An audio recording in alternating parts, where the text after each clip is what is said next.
Hello everyone, welcome to YouTube channel civil service education, जहां आपको UPSC and other civil service examinations related current affairs और भी बहुत कुछ मिलेंगे। आज का हमारा टॉपिक है current affairs of 22 December 2020। Video के आखिर में एक मोटिवेशनल कोट भी दिया गया है जो आप जरूर देखें, जो आपके फ्यूचर को ब्राइट और गोल्स को अचीव करने में हेल्प करेगी। पहला point, house panel suggest law to keep check on private hospitals. There should be a comprehensive public health act with suitable legal provisions to keep checks and controls over private hospitals in times of pandemic. So, ये कहा जा रहा है कि public health act होना चाहिए और ये प्राइवेट हॉस्पिटल्स में लागू करना चाहिए, क्योंकि वहां पे जो जो कुछ भी एक्टिविटी होती है उसको चेक किया जाए और उसको कंट्रोल किया जाए, और स्पेशली ऐसे पैंडेमिक के टाइम में भी। And to curb black marketing of medicines, the Standing Committee on Home Affairs, headed by Congress leader Anand Sharma, has said in a report that was submitted to Rajya Sabha Chairman Venkaiah Naidu on Monday. So, जो home committee of home affairs है, standing committee of home affairs, जिसको lead कर रहे हैं कांग्रेस के leader Anand Sharma, उनका ये मानना है कि एक पब्लिक हेल्थ एक्ट होना चाहिए जो हॉस्पिटल्स में लागू करना चाहिए, जो हॉस्पिटल्स प्राइवेट हॉस्पिटल्स की एक्टिविटी को चेक करे, कंट्रोल करे, क्योंकि प्राइवेट हॉस्पिटल्स में बहुत ज्यादा मेडिसिन का ब्लैक मार्केटिंग होता है। सो उसे रोका जा सके। और ऐसे पैंडेमिक के टाइम जहाँ पे आपको मेडिसिन की बहुत ज़्यादा ज़रूरत होती है, अगर उस टाइम मेडिसिन की ब्लैक मार्केटिंग बहुत ज़्यादा हो रही है, मेडिसिन लेके बाहर में ज़्यादा दाम पे बेचा जा रहा है, ताकि जो जिससे बेचा जा रहा है वो लोग हॉस्पिटल में ना आ सके। बहुत कोई डरते हैं हॉस्पिटल में आने के लिए, कहीं उसको एडमिट कर दिया जाएगा, कुछ कर दिया जाएगा, इसलिए ये ब्लैक मार्केटिंग ऑफ मेडिसिन बहुत ज़्यादा हो रही है। तो इसको लेके एक रिपोर्ट सबमिट की गई राज्यसभा में, वेंकैया नायडू को ये रिपोर्ट सबमिट की गई कांग्रेस लीडर की तरफ से, और उन्होंने कहा कि ये पब्लिक हेल्थ एक्ट लागू करना चाहिए। There had been several reported instances of beds reserved for COVID-19 patients in private hospitals being sold to exorbitant rates। और ये भी देखा गया है कि जो बेड कोविड-19 पेशेंट के लिए रिजर्व किया गया है, वो बेड को प्राइवेट हॉस्पिटल में सेल किया जा रहा है, बहुत ज्यादा रेट में सेल किया जा रहा है कि ये कोविड-19 पेशेंट का बेड है। और the act stated should keep a check on black marketing of medicine and product standardization। तो जो मेडिसिन है उसकी ब्लैक मार्केटिंग और प्रोडक्ट का जो स्टैंडर्डाइजेशन है, ये सब के ऊपर भी चेक करना चाहिए। It flagged the initial confusion over medicines that helped in containing the COVID-19 infection and how they were sold at higher rates। और जो मेडिसिन थी जो कोविड-19 इन्फेक्शन को थोड़ा सा रोक सके, मतलब मेडिसिन तो कोविड-19 को खत्म नहीं कर सकेगी, लेकिन अगर आपको फीवर है या कफ है तो उसके लिए जो मेडिसिन होती थी वो सबको बहुत ज्यादा हाई रेट में बेचा जाता था प्राइवेट हॉस्पिटल्स में। सो इसलिए इन आनंद शर्मा का ये कहना है कि एक public health act private hospital में शुरू की जाए, जो ये सब मेडिसिन की ब्लैक मार्केटिंग के ऊपर चेक करेगी और कंट्रोल करेगी। Next, suspension of IBC extended till March 21st। The government has decided to extend the suspension of the Insolvency and Bankruptcy Code (IBC) till March 31st, 2021 to help businesses cope with the lingering difficulties posed by the COVID-19 pandemic, Union Finance Minister Nirmala Sitharaman said on Monday। So, Finance Minister की तरफ से ये कहना है कि जो भी business insolvent हो जाती है, इंसॉल्वेंट का मतलब है जिनका पैसा खत्म हो जाता है, जो बैंकरप्ट हो जाते हैं। तो उनको क्या होता है, आप अगर बिजनेस स्टार्ट कर रहे हो, आपने बैंक से लोन लिया, लोन लेने के बाद आपको बिजनेस को चालू रखना है, प्रॉफिट बनाना है और लोन को रीपेमेंट करना है, लोन वापस करना है। लेकिन अगर आप उसके बीच अगर आपका बिजनेस सक्सेसफुल नहीं रहा, आपका पैसा खत्म हो गया, आप बैंकरप्ट हो गए, आप इंसॉल्वेंट हो गए, तो बैंक के पास ये हक है, ये अधिकार है कि वो आपके एसेट को अपने अंडर में ले लेंगे। आपके जितने भी एसेट्स है वो ले लिया जाएगा, आपकी जमीन हो, लैंड हो या फिर कार हो, घर हो, वो आपका ले लिया जाएगा, बैंक के नाम पे हो जाएगा। सो ये हो जान जो बैंक के नाम पे हो जाएगा इसे इंसॉल्वेंसी कहते हैं। सो निर्मला सीतारमन फाइनेंस मिनिस्टर का ये कहना है कि कोविड-19 की वजह से बहुत सारे ऐसे बिजनेसेस है जो बंद हो गई है, जो बैंकरप्ट हो गई है। सो उन उनको जो इंसॉल्वेंसी है, उनकी जो एसेट्स को ले लिया जाता है वो नहीं लिया जाएगा। मार्च 31 2021 तक कुछ भी नहीं किया जाएगा। The minister's statement settles a major uncertainty facing businesses since the present government order to keep the insolvency code in abeyance was due to expire on December 25. So ये जो bankruptcy और insolvency जो कोड है ये 25 दिसंबर तक का था। मतलब अगर आप 25 दिसंबर तक नहीं दे पाए उसके बाद आपका एसेट्स ले लिया जाएगा बैंक की तरफ से। लेकिन ये डेट को बढ़ा दिया गया है, मार्च 31 कर दिया गया है। तो अब आपके पास और भी 2 मंथ्स है, जनवरी फरवरी मार्च तक टाइम है।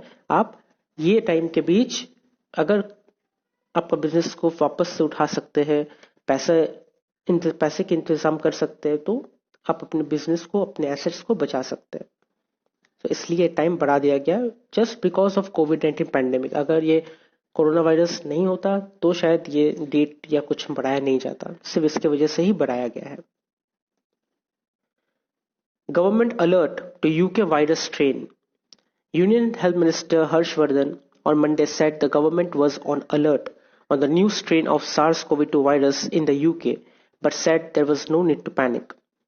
So, union health minister Harshvardhan ने ये कहा है कि यूके में कोरोना वायरस की एक नई प्रजाति स्टार्ट हुई है। मतलब कोरोना वायरस नए ढंग से स्टार्ट हुआ है। फिलहाल जो कोरोना वायरस चल रहा था, फॉर एग्जाम्पल अगर स्टार्टिंग 80% से हुआ था तो वो एक के बाद एक इंसान के ऊपर फैलते गया। तो जितना फैलते गया उतना उसका इफेक्टिवनेस कम होते गया। अगर 80% वाला कोरोना वायरस था तो वो एक दूसरे के ऊपर जाते जाते वो 60, 40, 20% तक आ गया। अब आखिर के टाइम पे जिसके ऊपर जा रही थी ये वायरस वो 10%, तो वो इंसान रिकवर हो जा रही थी।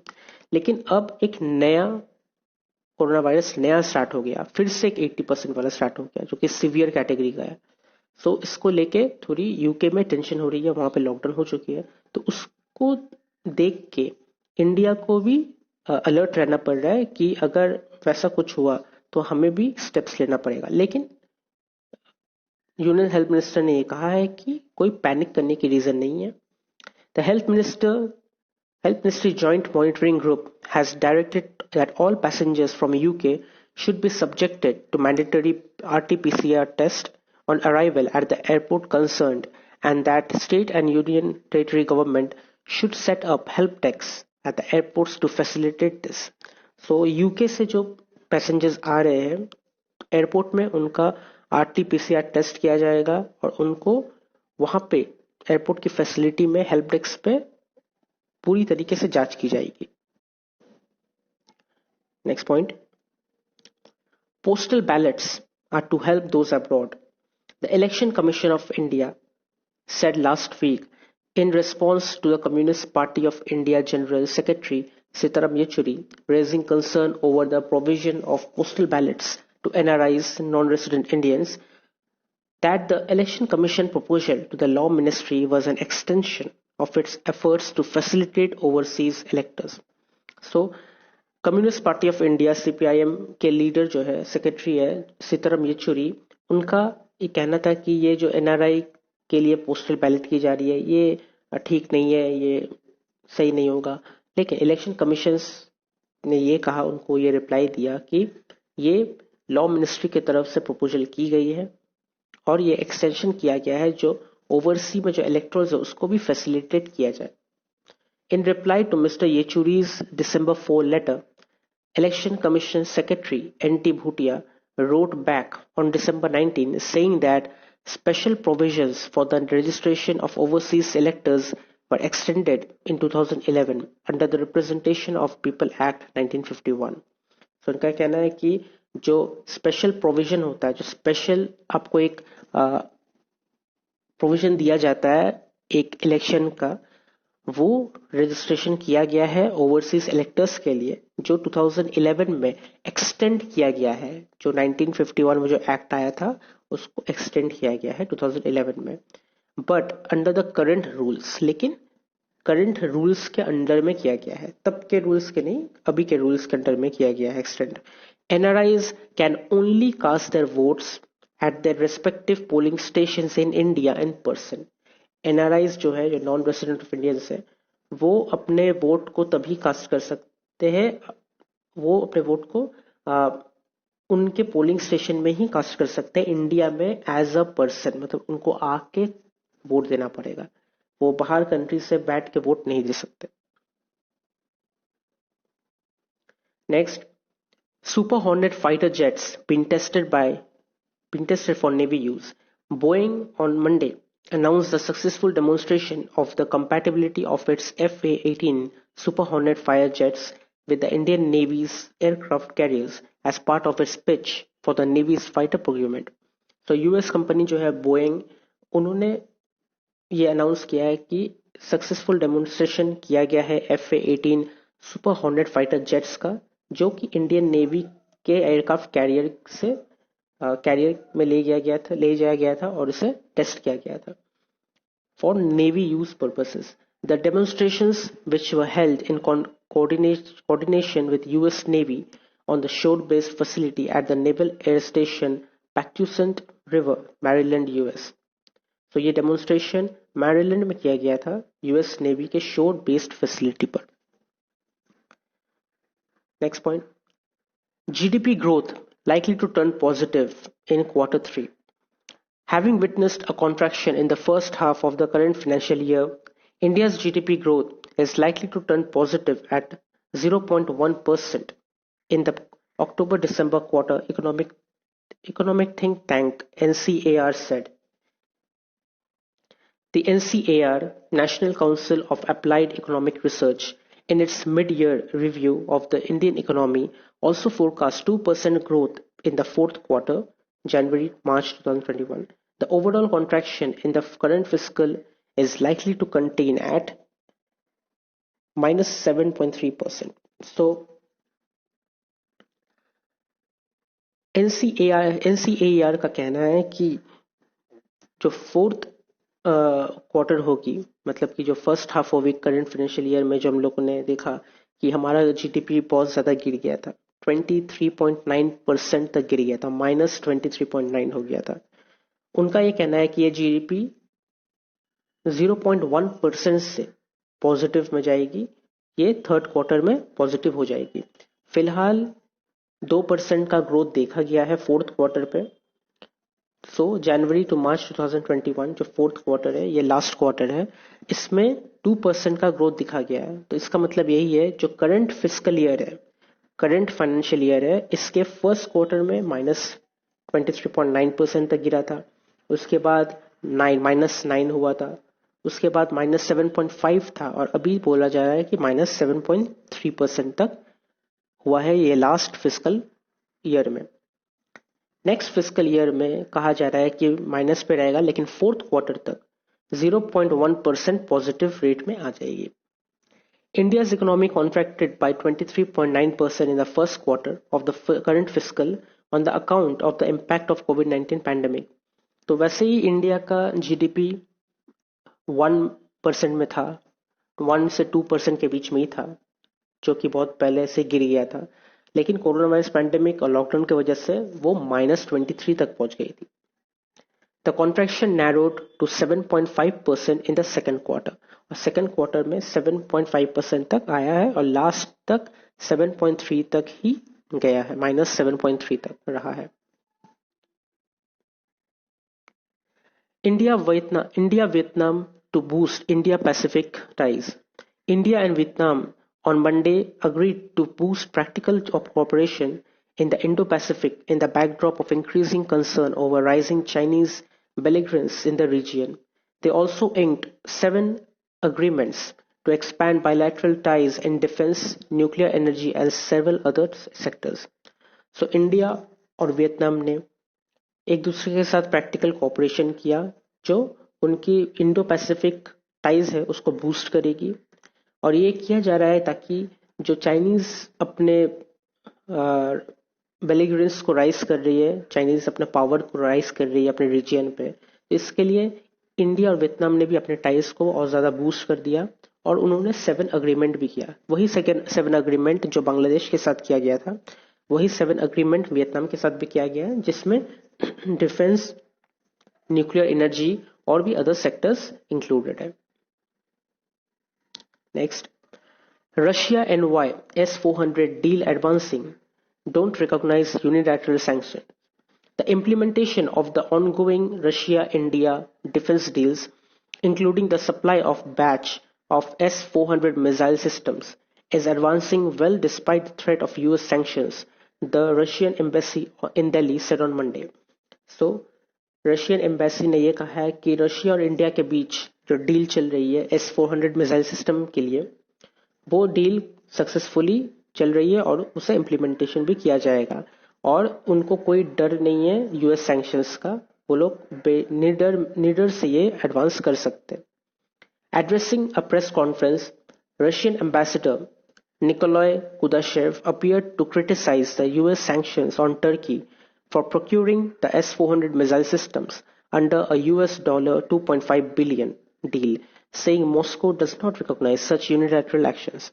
So, Russian ambassador Nikolai Kudashev ने यह कहा है कि यूएस ने जो सैंक्शन किया है टर्की के ऊपर वो बहुत ही गलत था। वो लोग भी S-400 मिसाइल सिस्टम को खरीदे जैसे इंडिया ने खरीद रहा है, और यूएस ने टर्की को सैंक्शन किया। अब इंडिया के पीछे भी पड़ी हुई है कि इंडिया को भी सैंक्शन कर सकती है, लेकिन रशिया ने कहा है कि इंडिया को कोई डरने की बात नहीं है, वो अपने नेबर कंट्री से भी ना डरे, वो लोग साथ में है और यूएस के सैंक्शन को हम लोग नहीं मानते। और उन्होंने ये भी कहा है कि टर्की में जो सैंक्शन किया गया है इसे भी हम लोग रिकॉग्नाइज नहीं करते, ये यूनिलैटरल एक्शंस को रिकॉग्नाइज नहीं करते, और टर्की के साथ भी हम लोगों का जो डील है वो एडवांस होगा, वो चलता रहेगा। नेक्स्ट इज इंपॉर्टेंट डेज, और 26 दिसंबर का इंपॉर्टेंट डे है national mathematics day. And last but not the least is today's quote, और आज का मोटिवेशनल कोट है, make sure you don't start seeing yourself through the eyes of those who don't value you. Know your worth even if they don't. So, आप खुद को दूसरों की नजर से ना देखें। दूसरे आपको क्या नजर से देख रहे हैं, आप भी अगर खुद को वही नजर से देखने लगे तो इससे क्या होगा, इससे आप खुद को वैल्यू नहीं दे पाएंगे। अगर दूसरे आपको वैल्यू नहीं दे रहे हैं, इसका मतलब ये नहीं कि आप अपने आप को वैल्यू नहीं देंगे। आप अपने आप की अहमियत को समझें, क्योंकि वही सबसे ज्यादा इंपॉर्टेंट है। दूसरे आपकी अहमियत को समझे या ना समझे, दूसरे आपको अहमियत दे या ना दे, दूसरे आपके ऊपर भरोसा रखे या ना रखे, आपको खुद के ऊपर भरोसा रखना है, खुद की अहमियत को समझना है और ये भी देखना है कि आप जो कर रहे हो वो कर सकते हो। दूसरे ये कहेंगे कि आप ये नहीं कर सकते, आपसे ये नहीं हो पाएगा, आपसे वो नहीं हो पाएगा, लेकिन ये आपके ऊपर डिपेंड करता है। अब अगर आप उनकी बातों को समझ के, उनकी बातों को सुन के ये कहेंगे कि हाँ वो सही कहते हैं, हम नहीं कर पाएंगे ये, तो फिर आप कभी भी सक्सेस को अचीव नहीं कर पाएंगे, क्योंकि आप जितने भी आगे बढ़ेंगे ऐसे लोग आपको मिलते रहेंगे जो आपको पीछे खींचने की कोशिश करेंगे। सो आपको अपनी वैल्यू के बारे में पता होना चाहिए, आप अपने आप को देखें, अपने आप पे भरोसा रखें और आप अपने काम को करते जाएं, दूसरे के ऊपर ध्यान ना दें। अगर आपको ये वीडियो अच्छी लगी तो आप इसे लाइक कीजिए, शेयर कीजिए, कमेंट कीजिए और सब्सक्राइब जरूर कीजिए। Thank you.